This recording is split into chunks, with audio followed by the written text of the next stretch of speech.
Chairman P T I Imran Khan کی طرف سے ڈویژن بینچ کے سامنے اپیل کی سماعت ہوئی۔ اپیل میں ہم نے چیف جسٹس اسلام آباد ہائی کورٹ کے اس فیصلے کو چیلنج کیا تھا جس کے ذریعے انہوں نے اٹک جیل سے اڈیالہ جیل کی حد تک منتقلی کا آرڈر تو کر دیا، لیکن ڈاکٹرز جو فزیشین ہیں خان صاحب کے فیملی ممبرز ہیں، وکلاء ہیں، ان کے حوالے سے ہم نے شیڈول کی استدعا کی تھی، کیونکہ جیل حکام کی مرضی ہوتی ہے کہ جب چاہتے ہیں ملاقات نہیں کرنے دیتے ہیں اور جب چاہتے ہیں تو ملاقات الاؤ کر دیتے ہیں۔ پھر ہفتے میں 2 دن انہوں نے مختص کیے ہیں، جبکہ ملاقات قانوناً منڈے سے لے کر سیٹرڈے تک ہو سکتی ہے۔ تو فاضل چیف جسٹس صاحب نے اپنے آرڈر میں یہ بھی لکھا کہ جی یہ انٹائٹل ہیں بی کلاس کے، لیکن ساتھ میں کوئی ڈائریکشن نہیں کی، نہ شیڈول کے حوالے سے کہ کب وکلاء جو ہیں کون کون سے وکلاء کو کن تواریخ پہ ملاقات کی اجازت ہیں۔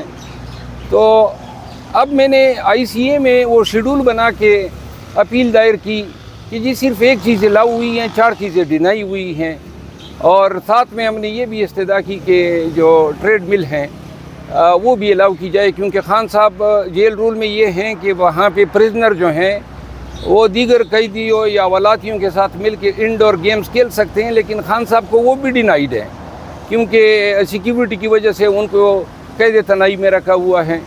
اور ساتھ میں جو بی کلاس چونکہ اٹک میں تھا ہی نہیں، تو یہاں جب لے آئے تو اسی سائز کا سیل دیا جو کہ سی کلاس کے مترادف ہیں۔ یہ تمام چیزوں پہ بحث ہونے کے بعد فاضل جج صاحبان نے کہا کہ ہم اس حوالے سے مناسب آرڈر کریں گے، ساتھ میں جو ریسپونڈنٹس ہیں ان کو نوٹس بھی کر دیا ہے، لیکن انٹرم ریلیف پہ کیا آرڈر ہوتا ہے یہ جب آرڈر لکھا جائے گا اور سامنے آئے گا تو میں آپ کو آگاہ کر سکوں گا۔ آج ایک اور ایشو سامنے آیا، میں نے اس دن اڈیالہ جیل میں سائفر کیس کے ٹرائل جج ابوالاسناد ذوالقرنین صاحب کے اس آرڈر کے خلاف 9 تاریخ کے آرڈر کے خلاف کرمنل ریویژن دائر کی، اور مجھے میرے ایسوسیٹس نے بتایا کہ حسب معمول خان صاحب کے کیس پہ آبجیکشن لگایا گیا ہے۔ اب آپ سب کو اور پورے پاکستانیوں کو یہ سن کے حیرت ہوگی کہ ہمارے ہر کیس پہ بلا دریغ اور بغیر کسی وجہ کے خان صاحب کے ہر کیس پہ اعتراض لگایا جانا جو ہے وہ ایک روٹین بن گیا ہے۔ 72 کیسز جو خان کے دائر ہوئے گزشتہ 4 ماہ میں، ان میں سے 62 کیسوں پہ اعتراضات لگائے گئے، اور ان 62 میں سے 59 اعتراضات جو ہیں وہ عدالتوں نے جو ہیں غیر ضروری قرار دیے، لیکن ان اعتراضات کی وجہ سے کبھی ہمارے کیس 1 ہفتہ ڈیلے ہو جاتے ہیں، کبھی 4 ایام، کبھی 3 ایام۔ بعض کیسز بڑے ارجنٹ نوعیت کے ہوتے ہیں، جس طرح سائفر کیس ہیں، اب اس میں پھر آبجیکشن لگ گیا، کل آبجیکشن اگر ریموو ہوتا ہے اور 4 دن بعد لگتی ہیں تو ابوالاسناد صاحب تو منڈے کو ہم سے پہلے پہنچے ہوں گے۔ تو لہٰذا ان اعتراضات سے ایکسیس ٹو جسٹس ڈینائی ہوتا ہے، اور یہ اعتراضات جو ہیں خان اسپیسیفک مجھے نظر آ رہے ہیں، جو مجھے بدنیتی پر مبنی نظر آ رہے ہیں۔ آج میں نے جا کے کہا کہ نہیں جی ایڈیشنل رجسٹرار صاحب کہتے ہیں۔ اب آج کیا اعتراض ہے؟ اعتراض یہ ہے، ہم نے آرڈر جو چیلنج کیے ہیں وہ یہ ہیں کہ ہم نے نقول لینے سے انکار کیا تھا، اب جب نقول ہمارے پاس نہیں ہے، انہوں نے اعتراض یہ لگایا کہ جی آپ یہ نقول دائر کریں گے، لگائیں گے تو تب آپ کی کرمنل، مطلب یہ وہ آرڈر ہم سے کمپلائی کرانا چاہتے ہیں جس آرڈر سے ہم ایگریوڈ ہیں۔ تو یہ زیادتی ہیں۔ انصاف تو بعد میں عدالت میں ہوتا ہے، لیکن اس سے پہلے جو یہ کلیریکل یا جو رجسٹرار کی سائیڈ پہ ہمارے ساتھ کوئی اچھا رویہ برتا نہیں جا رہا ہے۔ یہ میری گزارشات تھی آج کے لیے۔ اب کل وہ کیس جو ہیں شاید آبجیکشن سائٹ پہ جو ہیں لگے گا۔ سر خان صاحب سے متعلق کیا کہیں گے سر؟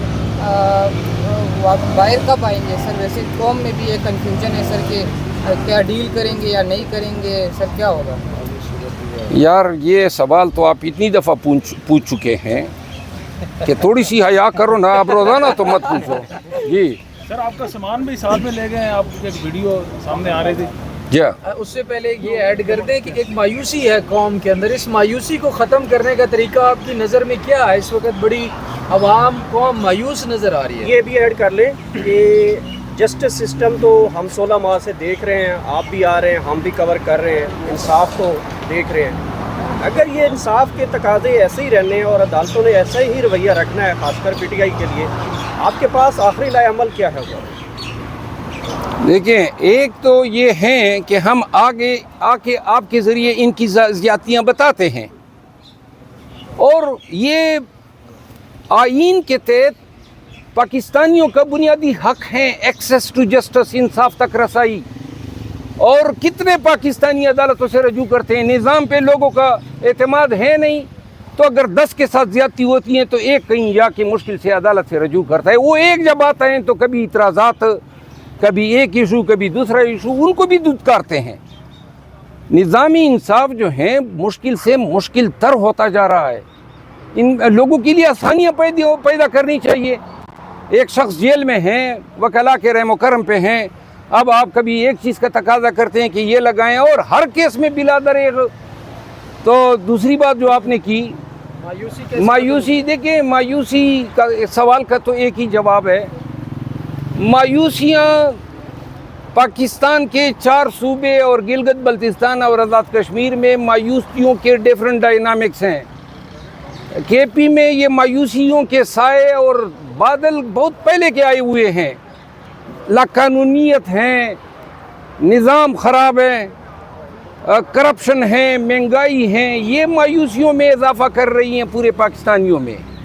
اس لیے ہم کہتے ہیں کہ مایوسیوں کے ساتھ، سٹریس کے ساتھ، سٹرین کے ساتھ آپ سب نے اکٹھے ہو کے لڑنا ہے، جھگڑنا ہے، تاکہ مایوسیوں کو شکست دیں. اگر ہم مایوسیوں کے آگے ڈے جائے، کبھی قومیں بھی مایوسیوں کے سامنے، چیلنجز کے سامنے جو ہیں ہتھیار ڈالتی ہیں. پاکستانی اور تمام جتنے اقوام، کیونکہ ابھی ہمیں ایک قوم بننے میں کافی ٹائم ہے، اس میں آباد ہیں، ان کے لیے ضروری ہے کہ ان مایوسیوں کو پار کریں، ان کو فائٹ کریں. اور تبھی ہم فائٹ کر سکتے ہیں جب ہمارے اندر ولولہ ہو، حوصلہ ہو، ہمارے اندر فائٹ کرنے کی، کہ ہم نے ہر ایک زیادتی، ہر ایک مشکل، ہر ایک چیلنج کو ہم نے فائٹ کرنا ہے. پاکستانی جو ہیں ہمارے اوپر اس سے پہلے بھی مسائل گزرے ہیں. آج جو چیلنجز درپیش ہیں وہ تقاضا کرتی ہیں کہ یہ اقوام، یہ قبائل، یہ ساری چیزیں، قومیتیں مل کے ایک قوم بنیں، پاکستانی بنے، اور پاکستانیت کے لیے، پاکستان کے لیے اور پاکستان کی سرخروئی کے لیے جو ہیں ان تمام چیزوں سے، یہ لاقانونیت سے، یہ فسطائیت سے، یہ بدنیتیوں سے، یہ سیاسی، معاشی اور سماجی جو بحران ہیں، انحطاط ہیں، ان تمام سے ہم فائٹ کریں. اور وہ تبھی ممکن ہے کہ جب ہم ایک منزل رکھیں، ایک کاز. خان نے جو کاز دیا ہوا ہے، یہ ان تمام مسائل کا حل ہے. اچھا سر، بتائیے گا کہ جو جسٹس سسٹم ہے موجود جو ہے ڈر